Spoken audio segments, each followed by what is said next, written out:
you're done.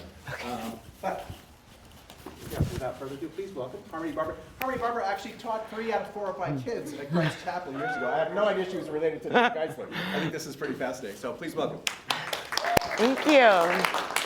Thank you guys for having me. I'm actually nervous, which is crazy because I do theater. That's what I do. But thank you for having me and being friendly faces. Temperance is my daughter. I don't know if you were here last week, but she presented last week. So my dad is Jim Geisler, and he got us all on board. He's like, you need help. So I do need help. So that's why I'm here. Not just to get help, but to actually introduce what I've been doing. And it's Harmony Studios. That was a long time ago, that picture. It was when I used to perform. I was roped into teaching somehow, but I was able to direct when I was teaching at Christ Chapel, which is a private school right down the road. And I met a lot of amazing people there, but I was working so hard as a teacher, and I mean, it was really, really hard. They just threw me in there from the stage to teaching, and I was like, it was really hard. And then I started to see my own children wanted to be on stage. And I was like, if I do it for anything, I'm doing it for my own kids. So I started Harmony Studios just on a whim, like, let me just do this. And I literally begged 20 kids to come and be in my show. Now my kids, like Tempe especially, was performing everywhere. She was actually getting paid as a child to perform. So I knew what I wanted, and I was seeing firsthand how these kids were being treated on stage. And it was nothing terrible, but it was like, there was only one other children's theater, and they were turning like 80 kids away and only taking 20. And I had an 8-year-old and a 9-year-old at the time, and I saw the little broken hearts coming home. Like, at 8 years old, to be told, like, you're not good enough, I was like, I can't. Because I was a performer, so I knew what it was like. And that right there is why I started Harmony Studios, because I was like, I cannot. And first of all, I'm like, why aren't you taking their money? Because that theater actually charged a lot of money for tuition. I said, you're turning away all those people. Why wouldn't you just want the money? Or, you know, they were like just sending them away. So I said, that's why I started Harmony Studios. And I started at 20. I have 80 kids there now, which is amazing. We've been doing shows for about 2 months. So Christ Chapel gave me the practice, how to, you know, get the rights to the show. And so I kind of knew what I was doing.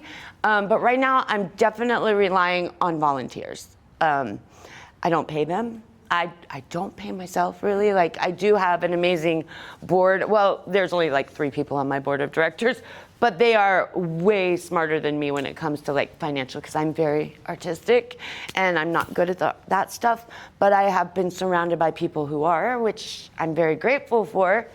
But I'm supposed to be paying myself, but we're really just not making income. Like, we are doing awesome shows. We rent out a theater, a Prince William County theater, $4,000 every time I do a show.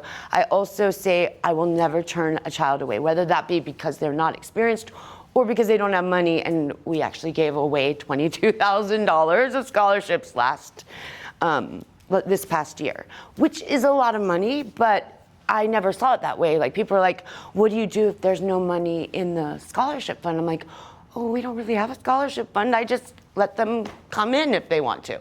And really, when I stop and look at how much money I've been missing, you know, it's a little stressful. So anyways, that's my biggest problem, is that there's not a lot of income when it comes to theater. There's just not. And we're constantly fundraising and begging people for money and trying to find sponsors. We do 3 or 4 shows a year, big productions, and then we do camps in the summer. I tried to make it so that anyone can come, no matter what. That's how we do it. We are 501c3. After about a year of doing it for profit, and seeing that there really was no profit, I was like, let me do the 501c3, and at least it's been, you know, a full year. We've been there since 2021, we started, really. So we are able to start applying for grants now. So I have an amazing woman who works for Prince William County Schools, and she's been like working so hard. Like, she just submitted one today for Prince William County, and it was very intense for, you know. So what is my value proposition? We offer, really what we push is confidence, because if I can give these kids anything, I want them to walk away knowing that they can do it. They can do anything. theater, dance, voice. We have everything. We offer piano. We offer any kind of musical lessons. We offer the big shows. We offer the camps, and then one-on-one. We do a lot of workshops. So I'm always looking for somebody to present any kind of artistic. It can be acting, painting, photography. So if you guys know anyone, we're always trying to teach, offer master classes. But that's a problem that I run into, is to say, hey, can you give me your Saturday? I can't pay you really, but can you, teach these kids to find people that really just want to invest in our kids? I have 5 my own, so that's really why I started, for my 5 kids. And, I have seen the benefit of what we give the kids, so that's why I do it, We do have a lot of homeschool kids. Sometimes I joke we should be called homeschool studios instead of Harmony Studios. But we also have a lot of kids from Prince William County. We have a few from Stafford, all over actually, but a lot of our kids, I won't say the majority, but probably 40% of our kids are homeschool. And a lot of those kids are homeschooled because they have experienced bullying and not fitting in. And I don't know if you guys are familiar with theater, but a lot of theater kids find their home with theater. That is their people, that's their home. And I have seen firsthand what happens when they don't have that community. And so a lot of the kids are homeschooled because they didn't feel good at public school and they were maybe bullied because of their theatrical. We take everybody. We are Christian. We do have, I do say, I love Jesus. Another reason I started was because my kids couldn't pray to God. They were told they had to pray to the theater god at that children's theater. And I was like, that's crazy, right? So I don't ever push anything on anyone, but we do love like God loves at our theater. So, but with that being said, we take everybody, no matter what. There is no judgment. And the first thing I love about Harmony Studios is no matter who walks through the door, it's a welcoming committee. They stop no matter what. There's that competition isn't there. And I don't know why, but I'm going to keep riding with that because that's pretty good. So we're rooted in faith. We are definitely inclusive. We're fun, safe. Just, I like to say that it's their happy place. So, okay, the one big difference that we have is we let our kids run the show, and that's for real. We do have adults, obviously, that help. We require our parents to volunteer, and so many of our families are on scholarship that the parents are just like, what can I do? So that's why I have a lot of support and help, is because of that. So, oh, I'm done. You're done. I'm done. You're gonna stay right there? Thank you. This is the fun part here. Okay. All right, so we have 2 questions. And Harmony's first question is, she spends all of her energy keeping Harmony Studios running smoothly. How could you find, entice, and maintain high-level donors for the arts without focusing on grant writing and constantly begging for bread? I love it. It's great. And we do have a mic run. Do we have a mic? We do have a mic. Let's go. Yes, here you go. Oh, this is fancy.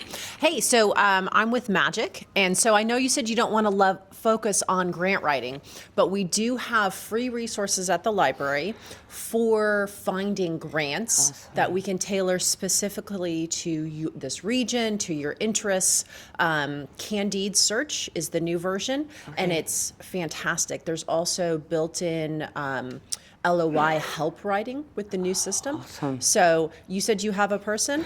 Have her connect with me. Well, she told me this is my last grant that I'll be doing for you. She told me that yesterday. Well, if you have someone who is going to be looking for that sort of stuff, have them connect with us. We can help you find the money if that's out there. Thank you. That'd be amazing. Very good. Let's go to Tasha. Hi, my name is Tasha Fuller.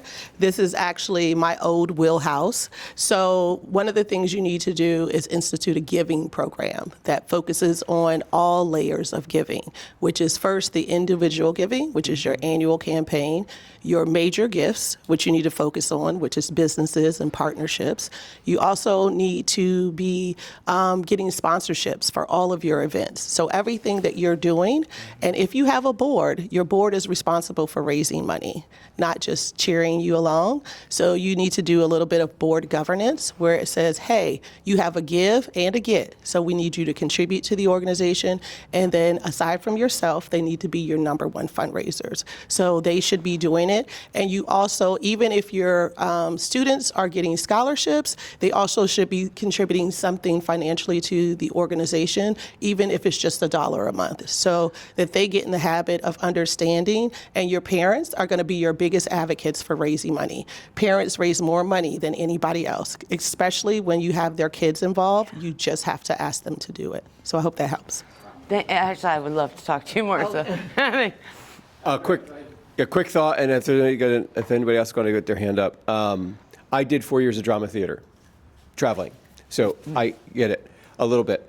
I'm wondering if you can find local businesses that you could create a mini skit for and promote them, and they pay for that, and it helps to fund. You create a 2-minute commercial in the middle of your act to promote the contractor, That's the a good electrician, the idea. plumber, Yeah. whoever it is, and make it funny, make it silly, and you show that, and you'll want people will want that kind of opportunity. That's a good idea.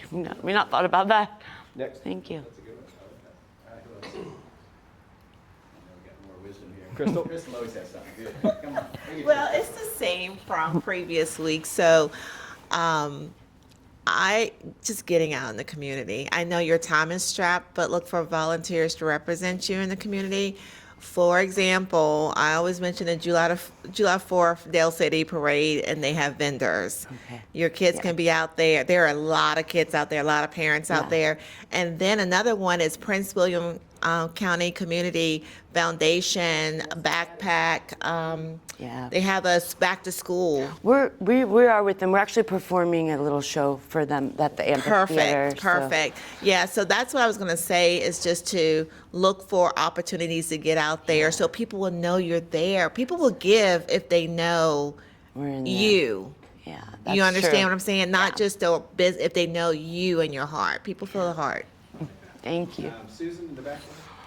Thank you. Hi. I just wanted to ask, where are you located? We're 234 in Minnieville, so it's considered Manassas, but we meet at Hope Hill Church. I rent out the basement. Okay, great. And also, have you done, well, this suggestion, fundraisers. Moms are really good at getting money. So you can find ways to do fundraisers.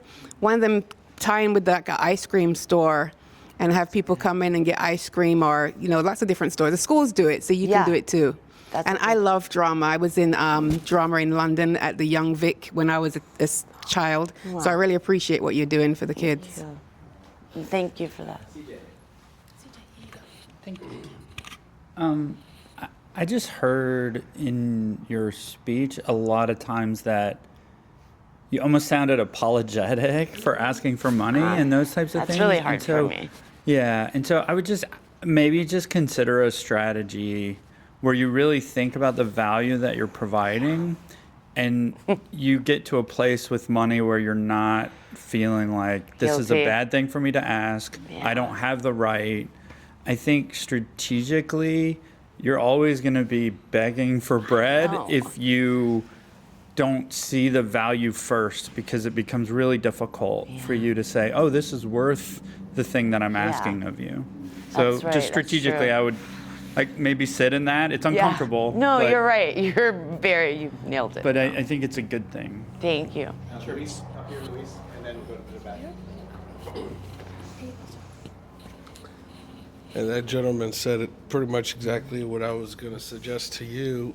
I have had experiences with family businesses that have felt the same way, where they don't see the value that they're offering. Yeah. And so they're constantly trying to prove their value. Yeah. But yet the value's there. Yeah. And there's people that are looking for that. Right. One thing you may consider is, I'm just pulling this away because I'm a little bit under the weather. I don't want to pass this around. But one thing you may consider is there should be a second act, let's call it, right? So what is the purpose of what you're doing? Where are they hoping to go?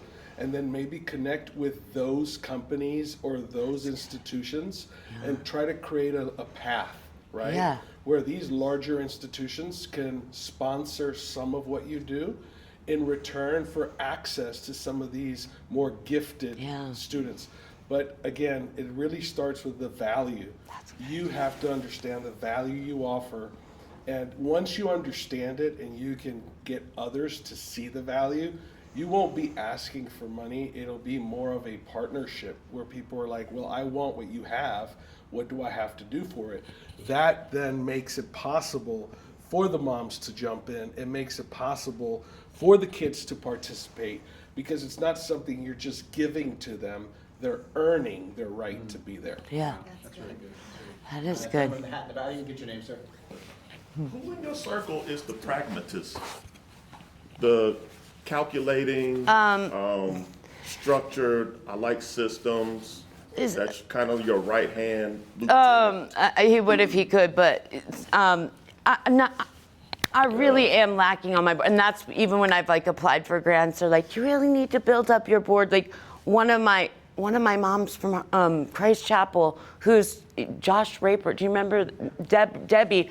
Found me from the beginning, and she is an accountant, so she like keeps me in line there.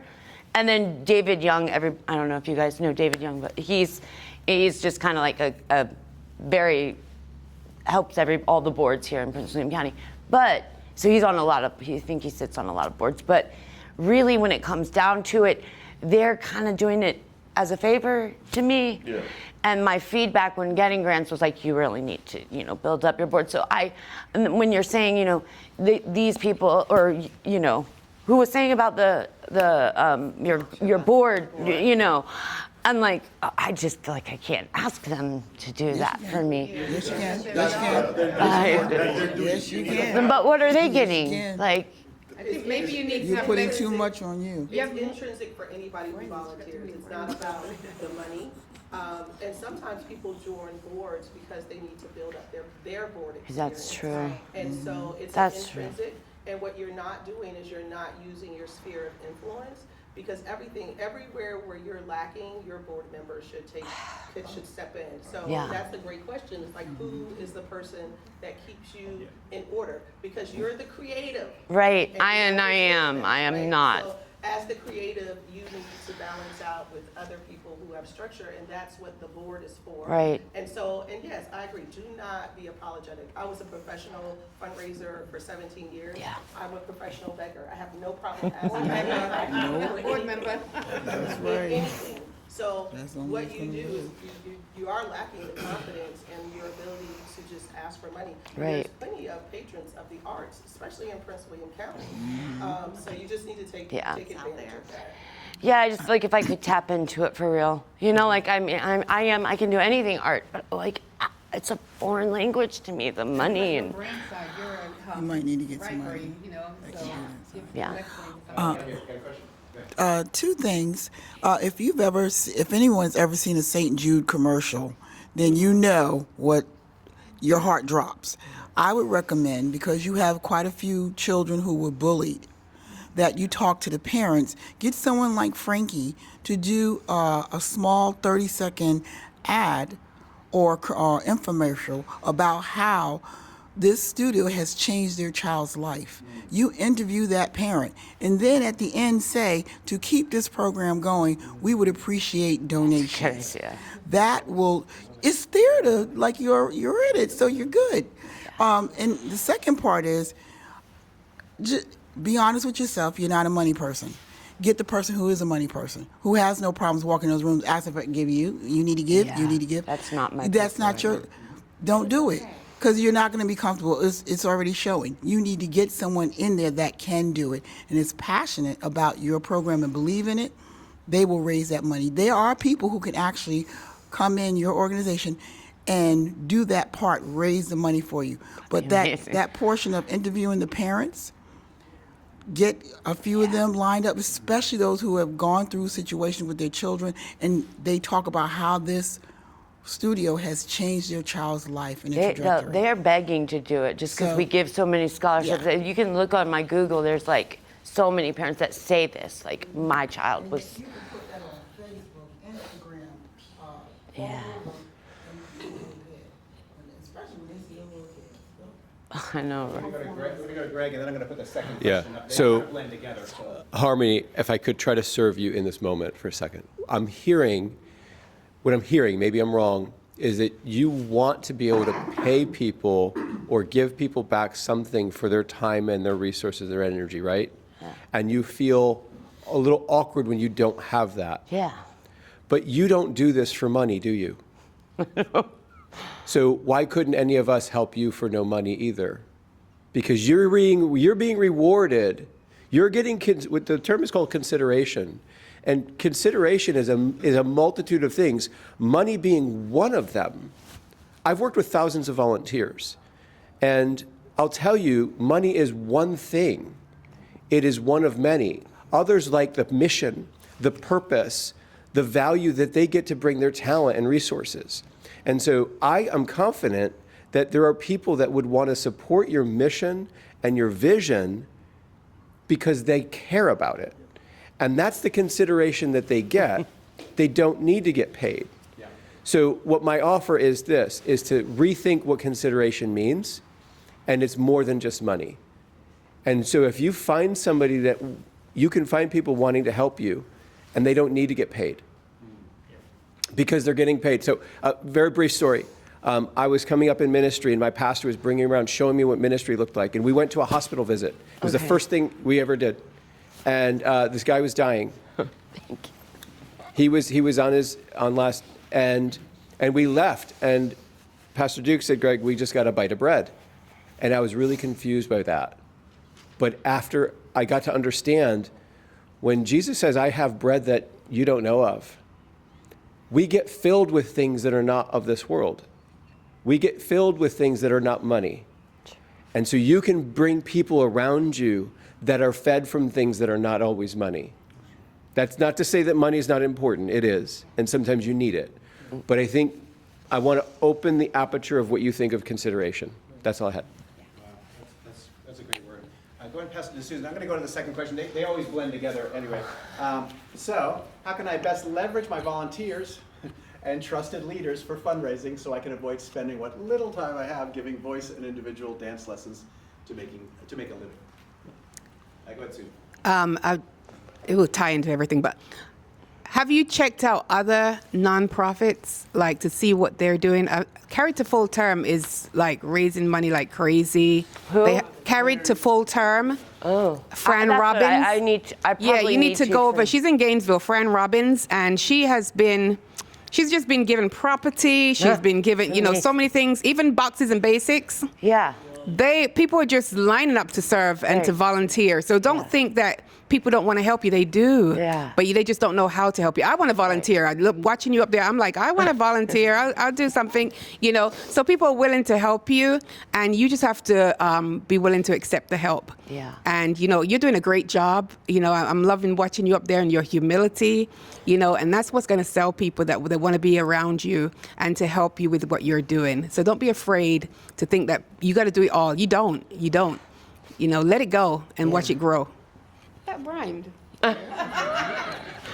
We should mark that.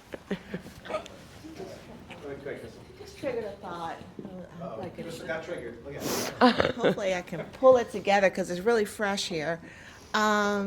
Okay, so I'm thinking about, like, for example, Colgan High School, right? They have the Center of Performing Arts, right? It's for one of their programs. Yes. So I am thinking about how you can use this, get volunteers, bring in some students to help you create some type of program to bring in money for fundraisers, and that will help the students learn how to establish their own revenue. Like, they're helping you, right? But they're going to be learning through that process of doing that. So you would need someone who is skilled in, like, entrepreneur to kind of coach the students, or work with the school magic, I don't know, work with whoever is there at the school to do that. But I see a benefit there because, especially, I always think about the juniors and seniors all the time, what we can do for those who don't want to go to college. That's my heart. But how can we bring some students in, let them be the creative Yeah. part to get their fundraisers and Yeah. stuff done, and then that will help them. That's Does that make sense? Like interns. Like Yeah. interns, but they're responsible for a program that's going to help bring in money for It's a you. good idea. Does that make sense? It'll help them grow their skill set and give them experience as they're starting out so That's that true. they can build their confidence. That's it. So that was fresh. Okay, the delivery. Thank you, Susan. You helped. We got time for one more, so that's you, Tasha. Those are all great suggestions. I guess the first question that I have in regards to your question is, do you have a budget? They've worked it out. They've tried to work it out. They try to tell me, because I have to have it to be able to apply. Yes, for the grants. So I think it comes down to your administrative approach, Yes. where if you don't have a budget and if you don't have fundraising goals because you don't know how much you're spending or Right. you don't know how much you need to make, the first thing is that you really need to set a goal. Yeah. A goal for revenue generating, because I think a lot of times people think nonprofit means I don't make money. Right. That is the furthest from the truth. Yeah. They've been telling Nonprofits me make that. the most money. And so I think if you can put together a budget of really the understanding of what is your space costing you, what is the time costing you, what are the rentals, and Yeah. then you build in not a profit margin, but you build in reserves Right. to make sure that you get paid, your staff get Yes. paid, you can afford your programming. I think that goes along with how do you better use your time when you have a budget, so you know Yes. where the money's coming from on an annual basis. And a lot of that is just you having a diversified funding strategy, and you can beg in many different ways. So, and there's nothing wrong with that. Yeah. I think you're gonna have some pretty good conversations after this. Yeah. Okay, so now we have one final question for you. Okay. And that is, let's see if I get it again. There we go. What can our 1 Million Cups community do to help you today? Oh, exactly what you guys have done. I feel like I have so much in my head. Like you said, I'm glad you recorded it. I want to talk to every single one of you. Start it over. Let's do it again. But no, I really thank you just for all your advice, and it's amazing. You guys are amazing. So you were right, Dad. You did a great job. Thank you. Thank you.